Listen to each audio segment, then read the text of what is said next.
भैंस बहुत सारा दूध देती है। लोग दूध को भर भर के ले जा रहे थे, लेकिन भैंस अगले दिन दूध नहीं देती है तो किसान भैंस को मारकर भगा देता है।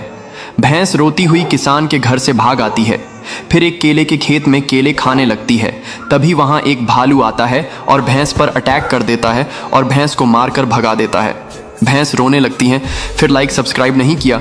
के पास एक भैंस थी जो हजारों लीटर दूध देती थी। किसान बहुत अमीर हो जाता है, लेकिन किसान का मगरमच्छ दिन भर सोता रहता था। किसान मगरमच्छ पर बहुत चिल्लाता है और उसे मार मार कर घर से भगा देता है। मगरमच्छ डर कर भाग जाता है। एक दिन भारी बारिश के कारण गांव में बाढ़ आ जाती है। किसान बाढ़ में डूबने लगता है। तभी मगरमच्छ किसान को बचा लेता है, लेकिन मगरमच्छ फिर भी रोने लगता है क्योंकि लाइक और सब्सक्राइब नहीं किया। भैंस हरा चारा खा रही होती है। तभी भैंस से बहुत सारे सांप लिपट जाते हैं। भैंस चिल्लाती है और भागने लगती है। भैंस मदद के लिए बहुत चिल्लाती है। तभी एक किसान की नज़र भैंस पर पड़ती है। किसान तुरंत रेस्क्यू टीम को कॉल कर देता है।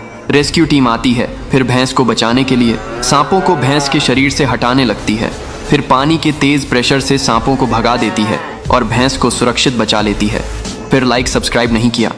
एक दिन किसान को गांव के कुआं में एक सोने का मटका मिलता है। किसान मटका को घर ले आता है और मटका को जमीन पर रखकर आराम करने लगता है। तभी कबूतर आकर अपने अंडे मटके में डाल देता है। कुछ ही देर में अंडे सोने के बन जाते हैं। किसान हैरान रह जाता है। फिर किसान घड़ा और सोने के अंडों को अपने पास रखकर सो जाता है। रात में कबूतर सोते हुए अचानक घड़े में गिर जाता है और जब किसान सुबह देखता है तो हजारों कबूतर मटके से बाहर निकल रहे होते हैं। किसान खेत में देखता है तो कबूतर सारी फसल खा जाते हैं। किसान तुरंत समझ जाता है और मटके को लेकर कुएं की तरफ भागता है और मटका को कुएं में फेंक देता है और सब पहले जैसा हो जाता है। फिर भी किसान रोने लगता है क्योंकि लाइक सब्सक्राइब नहीं किया।